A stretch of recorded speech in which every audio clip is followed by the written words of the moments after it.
Lazar approaches Dwight and slams his desk. Max didn't work out. He was a weak male I just wanted to crush. Fear, anxiety, confusion. Dwight feels them all. How is this guy the CEO? More than that, he wanted to crush the employee he's replacing for being a weak male. Dwight doesn't even know what that means. Weak male? Who talks like that in this day and age? His hands fidget nervously. He swallows a growing lump in his throat. Lazar smashes his desk again. I need you to be bolder than him, Dwight. I need you to get the buzz out there that we're the best company in the business. Did he just call me Dwight? Dwight. He just called me Dwight. Dwight's still not sure what he's supposed to be doing at Peak 22. He's a story hook supervisor. He has no idea what that is. Sounds convoluted and made up. Sounds like bullshit. He took the job because he needs the money, and he can't dress up in costumes for birthday parties anymore. Kids can be so cruel. He's supposed to create fake profiles and write positive reviews about Lazar and his company. Lazar gives his desk another thump. Be a lion, Dwight. Pounce on the internet. Pounce. Get the word out. Peak 22. We design story hooks for ads that transcend humanity. Dwight has no idea what that means. Lazar leaves a test on his desk and walks away. Dwight stares at the test, unsure. Rose, the manager who hired him, approaches him and explains it's an intelligence test. Lazar wants to make sure he's the smartest in his company. Best advice? Flunk it. Dwight smiles. Gotcha. Our thing is story hook advertising. Dwight cringes every time he hears story hook. Lazar's trying to be different just to be different. Most advertisements use stories to wrap a message in emotion. Just because you call it a story hook doesn't mean it's new, doesn't mean it's different. Story hook is a term used by high school English teachers. Rose laughs. Yes, but Lazar's an idiot, and he wants to feel like he created his own theory for his upcoming book. Dwight's eyes go wide. Book? What book? Rose laughs absurdly and explains. An autobiographic book, a guaranteed bestseller highlighting Lazar's new theory on creativity. But Lazar hasn't done anything yet. It's all smoke and mirrors. Rose laughs and corrects him. He's done one thing really well. He's burned through millions. Rose changes the subject and tells Dwight he needs to meet Lazar's ghostwriter for an interview. Make sure to shower praises about our naked emperor for his autobiography. Dwight approaches Rose. She isn't her usual jolly self. Dry tears line her cheek and her eyes are swollen. She tells him Lazar embarrassed her at a meeting when she refused to go along with his jokes at the expense of the sound designer's speech impediment. He humiliated her for not going along with his stuttering impression. Rose sighs and advises Dwight to record all meetings with the Naked Emperor, not just for legal reasons, but for the yearly roast. Dwight raises his eyebrows curiously. Yearly roast? What yearly roast? She tells him about a yearly gathering of ex-employees who get together to laugh at Lazar's stupidities. Dwight tilts his head. He's really confused. In his mind, Peak 22 just opened its doors. How long has Peak 22 existed? Rose calculates on her hands. 5 years. Dwight can't believe his ears. 5 years and Peak 22 has nothing? Rose smirks. Correction. 5 years and we almost have Lazar's biography and his theory on creativity. Dwight showers Lazar with online praise using fake profiles. It's the coziest job he's ever had. As he prepares to create another false profile, he suddenly hears shouts coming from Lazar's office. He freezes as Lazar verbally assaults the Peak 22 lawyer. The lawyer is telling him Storyhook can't be registered. It's a concept in many high school textbooks. Lazar fires the lawyer on the spot. The lawyer promises he'll sue. Lazar doesn't care. He'll settle. He always settles. It isn't his money. And Dwight's heard he's got his benefactors eating out of the palm of his hands. He's already settled dozens of wrongful dismissals. Rose attempts to calm Lazar down, but he screams at her to mind her business. Dwight wants to help her, but he's never made so much money doing so little before. He likes making money doing nothing. But his hands are fidgeting, and his palms are getting damp and clammy. Hearing Lazar verbally abuse Rose is difficult to bear. He imagines all kinds of scenarios where he leaps from his desk to help her. Nervousness fills his bladder, and he leaps from his chair and rushes to the bathroom. The Brilliant Mind, Inc. Lazar announces the title of his autobiography to the entire office. It feels like a joke, a bad joke, but it's not, and the studio is trying not to laugh at the naked emperor. Lazar hasn't done anything in the 5 years since he convinced a bunch of millionaires in his Storyhook revolution. He doesn't even have one successful advertising campaign. They had a few clients in the beginning, but Lazar wanted to write and direct the commercials himself and made a mess of everything. Dwight suppresses a laugh. Rose claps when Lazar concludes his presentation. Amazing, paradigm-changing. How gracious of you to share the secrets of your success with the world. Everyone gets her sarcasm except Lazar. That's the thing about narcissists. They believe their own press release. Lazar turns his attention to Dwight. Dwitch, what do you think?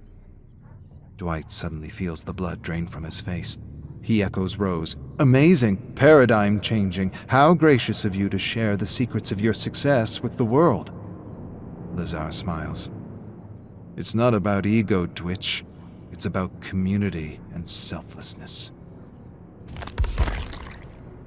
Lazar screams at Rose because she can't find a publisher for The Brilliant Mind, Inc. Peak 22 has done nothing, and creating campaigns with a Storyhook isn't really paradigm-changing. The publishers think he's an idiot. Why is he saying Storyhook when he means story? Ads with a story with a Storyhook? Rose calms Lazar down. She suggests that they should self-publish. The idea silences Lazar. You're right. You're absolutely right. The publishing world isn't ready for my visionary ideas.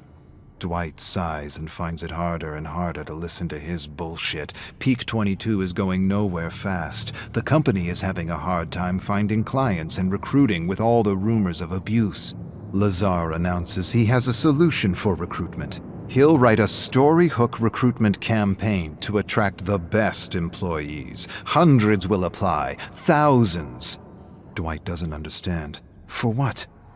Dwight still isn't sure if Peak 22 does anything other than enable a narcissist to do whatever he wants to whomever he wants.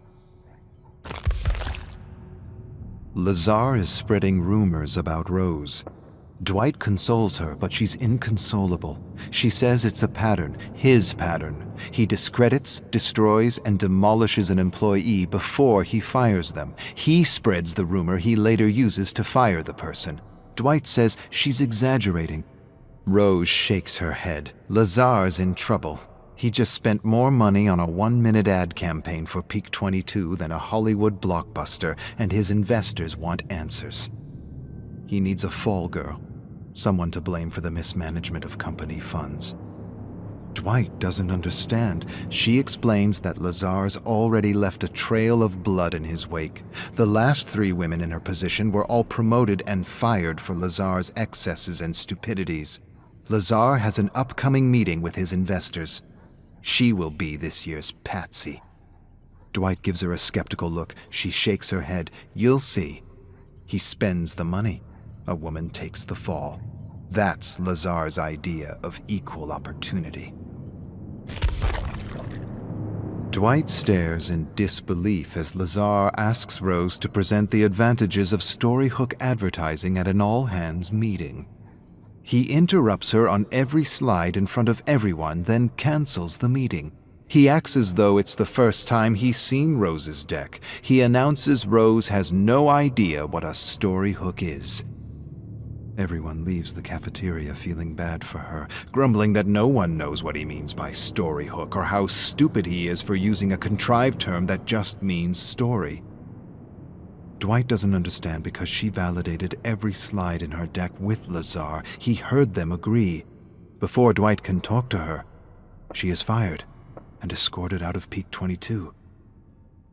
Dwight watches his friend, a single mother, walk out. This year's patsy for Lazar's excesses. He siphons the investment money and his friend gets the boot. The whole meeting was a setup to discredit her in front of everyone. Lazar approaches Dwight. "Sorry, Dwitch. I know Rose was your manager, but I had to let her go. She wasn't aligned with our company values." Dwight stares at Lazar in mingled shock and horror. What values? He wants to scream at Lazar. He wants to grab his ears and rip them out of his narcissistic head. Instead, he nods and silently prays there is justice in the world. Dwight listens in disbelief to stories of Lazar. Real-life horror stories. Stories that defy reason for this day and age. It's a yearly ritual for those who have had the misfortune to work with Lazar. They've all gathered to watch the leaked Peak 22 recruitment video. Dozens of people, each wearing a white Peak 22 t-shirt with a ridiculous Lazar quote they scribbled on with marker. One of them worked with Lazar at a production company where he tried to produce a terrible web series he wrote. It's about an alien computer that takes over the world and controls its inhabitants with a matrix that simulates reality. No one told him he just pitched the premise of a major blockbuster film. She imitates Lazar selling his web series. It's different. It's unique. It's not horror. It's not sci-fi. It's terror. Sheer terror. It's a new genre. It's simulated terror. Lazar believed he had created the next big genre like cosmic horror. The writer shows a book written by Lazar, Simulated Terror, Guidelines for Writers in His New Genre. They all burst out laughing. Dwight laughs so hard it hurts. Who says story hook when they mean story, or simulated terror when they mean sci-fi? The stories of the Naked Emperor continue throughout the night, and Dwight is convinced there is no justice. Peak 22's ex-Storyhook supervisor talks about how Lazar called him a weak male for not wanting to cyberbully a blogger for using the term Storyhook. He tells them about a harmless drug that makes people laugh absurdly at every little sound. He says if he was still working at Peak 22, he'd give Lazar a little taste of his own medicine. Others agree. That would be hilarious. Dwight likes the idea, likes it a lot. It might be that justice works in mysterious ways. He approaches Max. Tell me more about this harmless drug. Max hands Dwight a mix of his laughing drug. It will make him giggle and laugh so much he'll piss his pants. Pour it in his coffee right before his meeting, and you'll have a story hook unlike any other for next year's roast. Dwight smiles. He feels his heart pounding his chest. Rose will have justice. Everyone will. Dwight will teach this abuser that sometimes the little guy bites back. Inspired, he asks one of his colleagues to distract Lazar while he spikes his coffee. Another colleague listens to the plan and shakes her head skeptically. She isn't sure. She doesn't like this prank and cautions Dwight to think things through. "I've got 2 kids," she says, "and the last thing I want is for the investors to close down shop because he hallucinates or hurts someone." Dwight laughs. "Don't worry. The most that will happen is he'll act like a donkey." Dwight lifts his chin proudly and reassures her no one will get hurt. He places his hand on her shoulder and feels like the leader he always knew he's been. Nothing bad will happen, or my name isn't Dwight.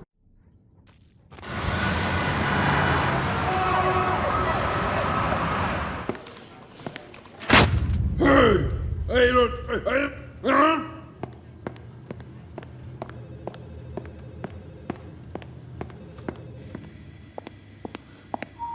Hey, oh. Hey!